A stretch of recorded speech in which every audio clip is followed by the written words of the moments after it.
السلام علیکم ورحمۃ اللہ وبرکاتہ۔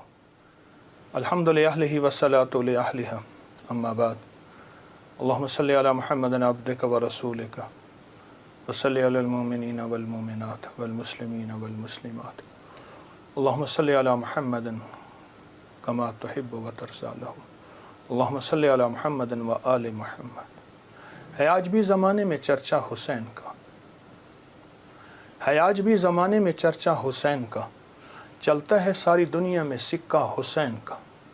بھارت میں گر وہ آتا تو بھگوان کہتے ہم، بھارت میں گر وہ آتا تو بھگوان کہتے ہم۔ ہر ہندو نام پوجا میں جپتا حسین کا، ہر ہندو نام پوجا میں جپتا حسین کا۔ راون کی طرح مٹ گیا دنیا سے تو یزید، لیکن دلوں پہ آج بھی ہے قبضہ حسین کا۔ سر اپنا جو پٹکتی ہے پیاسوں کی یاد میں، لیتی ہے نام گنگا و جمنا حسین کا۔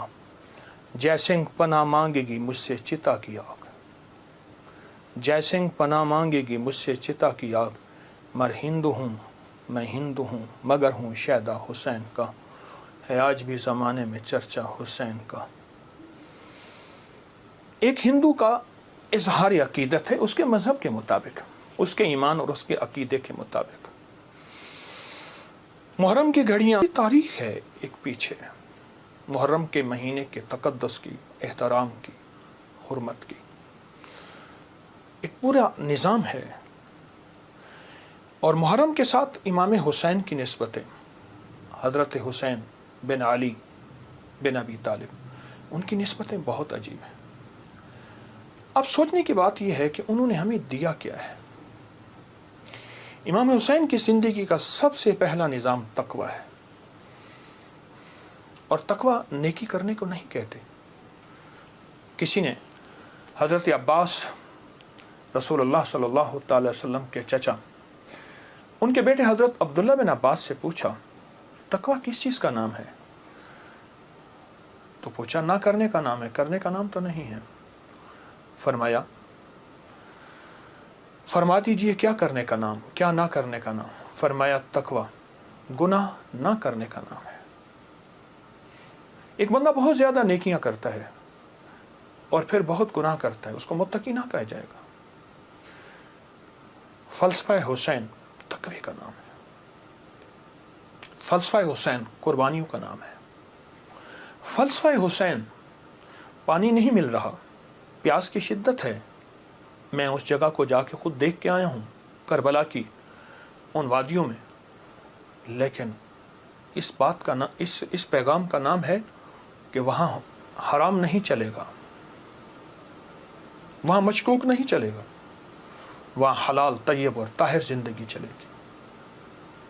ایک نظام ہے۔ اور فلسفہ حسین سجدوں کا نام ہے کہ جنگ جاری ہے اور نماز کا وقت آیا، آدھوں نے نماز پڑھی، آدھوں نے جنگ کی، پھر انہوں نے نماز پڑھی، سجدے قضا نہیں ہوئے اور سجدے ادا ہوئے ہیں۔ اور فلسفہ حسین دعاؤں کا نام ہے۔ وہاں کربلا کی وادیوں اور گھڑیوں میں امام حسین نے بہت دعائیں مانگی، اور وہ دعاؤں کی پوری کتابیں اس وقت موجود ہیں۔ وہ دعائیں کیا تھیں؟ جس میں اللہ کی محبت، جس میں اللہ کے ساتھ عشق، جس میں اس کی ذات عالی کے ساتھ تعلق اور محبت، ان دعاؤں کا نام ہے۔ اور فلسفہ کربلا کا ایک پیغام دیتا ہے کہ خیال کرنا، جب ایک طرف حق ہے اور ایک طرف ناحق ہے، اور وہ حق حلال کی شکل میں آئے، طیب طاہر کی شکل میں آئے، حلال کی شکل میں، طیب طاہر کی شکل میں آئے، تو پھر حلال کبھی نہ چھوڑنا، اور حرام کے اوپر تمہیں کائنات کیا تخت مل جائے، اس کو کبھی اس کے قریب نہ جانا۔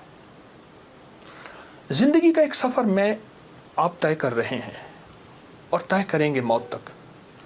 وہ ہستیاں زندگی کا سفر طے کر گئیں، لیکن انہیں ہم مردہ نہیں کہیں گے۔ بلیا سی مرنا نہیں گور پہ آ کوئی ہو، کہ ہم مرنے والے نہیں ہیں۔ اللہ کے عاشق ہمیشہ زندہ ہوتے ہیں، اور اللہ کے عاشق ہمیشہ زندہ ہوتے ہیں اور زندگی کا سفر طے کرتے ہیں۔ عاشق ہمیشہ زندہ ہوتے ہیں، اور عاشقوں کی زندگی ہی اصل زندگی ہے، اور وہ زندگی ایسی زندگی ہے جس زندگی کے بعد موت نہیں ہے۔ ایک عجیب واقعہ علامہ جلال الدین سیوطی رحمۃ اللہ نے لکھا ہے، ایک شخص اپنی والدہ کے قبر پہ جاتا تھا اور قرآن پڑھتا تھا، تو خواب میں والدہ آئیں، کہنے لگی بیٹا تو آ کے نا کچھ دیر بیٹھ جایا کر، پھر قرآن پڑھا کر، اس سے پہلے قرآن نہ پڑھا کر۔ کیوں؟ جب تو آتا ہے قرآن کا نور تجھے گھیر لیتا ہے، بیٹا میں تجھے دیکھ نہیں سکتی، تیرے قرآن پڑھنے سے میری قبر نوری، نورانی، روحانی، اس میں روشنی، اس میں برکت، لیکن میں تجھے دیکھنا بھی چاہتی ہوں، ماں ہوں، ماں کی مامتا بیٹے کو دیکھ کے بھی کلیجہ ٹھنڈا کرتی ہے۔ یہ زندہ ہوتے ہیں، ان کو موت نہیں آتی، انتقال ہوتا ہے، انتقال کہتے ہیں منتقل ہوتے ہیں ایک عالم سے دوسرے عالم، یہ عالم شہود ہے،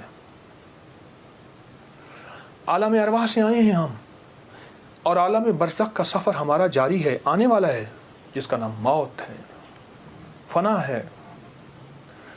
ان ہستیوں نے ہمیں ایک پیغام دیا، ان ہستیوں نے ہمیں ایک زندگی کا سبق دیا کہ کبھی بھی زندگی میں اگر یہ نظام آ جائے تو پھر حلال اور حرام کی پہچان کرنی ہے، پھر حق اور ناحق کی پہچان کرنی ہے، اور حلال اور حرام میں اگر کنبا جا رہا اور معصوم بچے جا رہے، اور پھر یہ نہیں دیکھنا کہ کون جا رہا، پھر دیکھنا یہ ہے کہ اللہ کی راہیں، سچی راہیں کون ہیں اور کہاں ہیں اور کیسے ہیں۔